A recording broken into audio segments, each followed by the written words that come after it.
tonight, looks like there's only these two or three, which is a little unusual for a weeknight. So I'm guessing maybe loads slowing down a little bit around here. I've noticed lately that fewer and fewer trucks are parked around here, so I don't know. It's just like I said, it's just an observation. Could be could be anything, but I definitely do know that the market is not doing any better for most of us out here. Uh, Rates have come up, like they have gotten better from where they were, but they're nowhere near where they need to be. So that's that's a catch-22 there. To be honest with you, because the rates come up again, and we see an influx back into the market, and eventually that demand is gonna manifest itself into supply and demand issues and everything, and we'll be right back where we are. We'll be right back where we were before this little uptick in the market. And I don't see what I'm starting to wonder is maybe we should basically cool it, just like cool down. Maybe silence ourselves a little bit on YouTube. Uh, Maybe not put things out there as much as we have been doing. And when I mean we, I mean the general, YouTube as a whole. I guess the trucking community, because it seems to me like what's happening here is us content creators are fueling some of this influx into the market. We're giving our examples and facts and whatnot of how profitable trucking can be. Well, the problem is it brings an influx of new drivers, an influx of new owner operators, and what ends up happening is the market's flooded and demand for loads skyrockets, which in turn puts the ball in the court of the brokers, because the brokers know they can move their loads no matter what, just about at what price, um, and it just turns into a free for all of every man for himself, super race to the bottom. And it seems like it's happened every time since 2018. And I would say the content creation, pretty much started somewhere around 2018 during that last gold rush, if you want to call it that. And it's just continued, and it's like fueled the flames of what's going on out here. Now, I'm not saying I blame every single content creator, but there are some that are out there that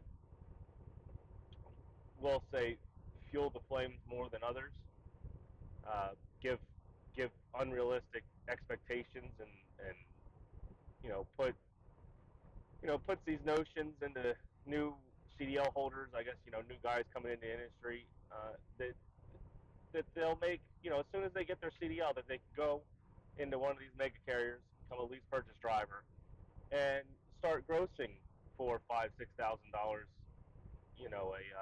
a week. And the problem is these guys don't realize that when they initially get into these lease purchase, options, they don't realize that you're not really going to see that $5,000. It's all going to get eaten up in costs and go back to the carrier, or into your tanks and fuel.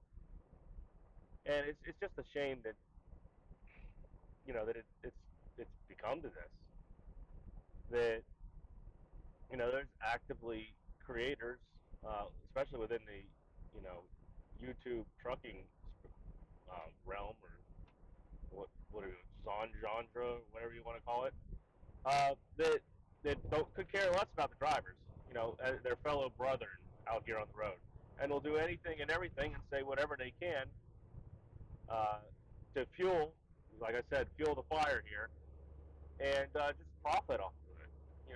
Either by views, or by programs that they're selling, or merchandise or whatnot. And like I said, I'm not talking about every single creator, within the trucking YouTube realm here. I'm talking about there's few that I probably don't even know, but I've at least watched or seen one or two of their videos, that they just they just hustle. They hustle guys in and out of this industry, and they take advantage of them the same way that recruiters do practically. They whisper sweet nothing into their ears, or onto the camera, and these new drivers, and sometimes even more seasoned drivers, they just lap it up. They just lap it up, and that's like to the point. Okay, ego logistics, super ego. All right, that's how that company has continued to still somehow entice drivers into that hellhole they call a carrier. I guess you want to call it a mega carrier, technically, per se. Um, just a bunch of smoke and mirrors and lies, and promises and hopes of free truck making you know 5, 6, 7, 8, 9 grand gross a week, and by the time they get done, they're left with sometimes less pay than a company driver, and somehow they just walk these guys along, and you know some of it has to be common sense. All right, when you sign on the dotted line and you go to these companies and you think that they're giving you something for nothing, there's a little bit of ignorance, uh, involved in that. And when shit hits the fan, I can't say that necessarily I shed a tear for those guys. I mean, it sucks, but a lot of it's already written out plain as day in English right there on the contracts. And let alone the reviews. You go on these Google reviews or on YouTube, and you know either read or watch the reviews on these companies, and they're horrific. They're utterly horrific. And yet, guys still line up and keep going. So I don't know. I don't know what it is about this industry. I guess a lot of us interpret it, the brotherhood or whatnot, in different ways. Because you'll come on, like, let's say Facebook or something, or one of these groups, and you'll actually call out some of, like, nonsense that some of these guys are either writing or just, like, let's say inside the truck stop, spewing out at the iron skillet or whatnot. And you'll call it out, and next thing you know, you're being attacked because, well, one, you're supposedly mean, and two, you're not honoring the code, the brotherhood code, where apparently no driver, whether they're brand spanking new or have been in the industry for 100 years, if you want to say that, can do any wrong. And that mentality is literally digging our own graves, guys. That mentality where the brotherhood, uh, we can do no wrong at all. It's like, look at it out here. You call out some of this stuff, the trash, uh, and everything. It's just, you get attacked for it because you're not honoring the code. Where, like I said, apparently no driver can do wrong. And the same thing with the newer drivers. All right, coming into this industry, God forbid you criticize them.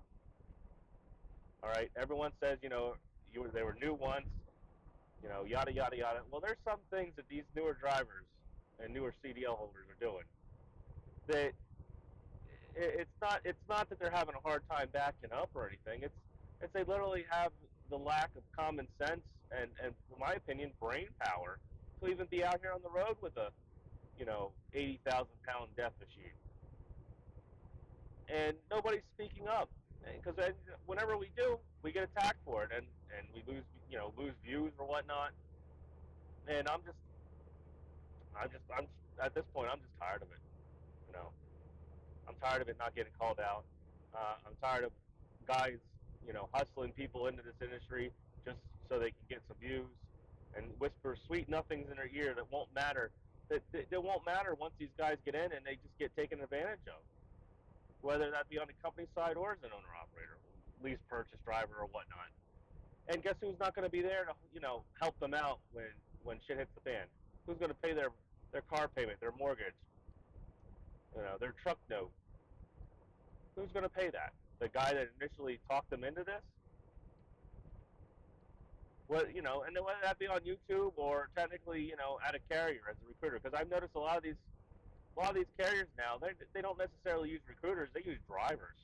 They use drivers now to, like I said, spew their propaganda and whisper sweet nothings in these guys' ears, and they just get hooked. They get hooked. They think they're going to make five, six, $7,000 a week, and they fail to realize that that's just gross profit. You got to take all that money out. And the money's not guaranteed either. Next week you might only do one load. Something could happen. So I don't know. It's just it's almost like a losing battle at this point. With everything in the trucking industry. And I hate to say, like I really do. Like I really want to come out here and have something really good to say. And the only thing I could say is, if you try hard enough, all right, and you suck up as much real knowledge off the right people in this industry, you will make it through this downturn. All right. If you listen to people like DIY Semi and Cassius King, uh, Snorlord, his update on the market and everything off DAT. Every morning he does it. All right, it's called morning coffee. There is a chance for you to survive this. All right, you got to look through the bullshit. You got to look through the brand new trucks, the long nosed Kenworths and 379 Pete's. You got to look through that and just brush that nonsense off your shoulders and basically concentrate on the things you don't see. Concentrate on, you know, where they're getting the extra profit at, what they're doing, or I should say, what, direct customer or situation they have that you'll never be able to have, to be able to afford those kind of trucks and whatnot and that kind of lifestyle. And, to be throwing money around. It's just,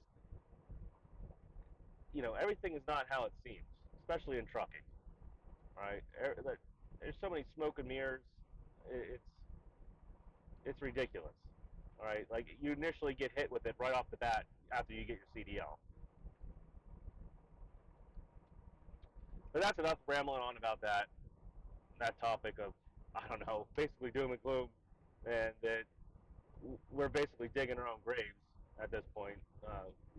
Through YouTube, I would say, because the market's still over capacity. There's just so much capacity for what's out there and the economy. It's not bleeding off fast enough. I don't know what to tell you. There's going to be guys. Hopefully, a lot more people go out of business. And if that's me, that's me. Because I know there's going to be guys on here like, well, hopefully you go out of business then. Well, it's tough luck, guys. Tough luck. There's going to be winners and losers. The only thing you do is prepare and hope you have enough knowledge to be a winner. So let's get on down the road here. I probably got about another 2 hours to go or whatnot, before I get over here to Mount Vernon and deliver. We should be there at about 4:30, which is about which is about 3.5 or 2.5 hours before my appointment time. So I'm pretty sure they'll take me, which would be absolutely great because I want to get in and out. You know what I mean? In and out. So let's get going down the road.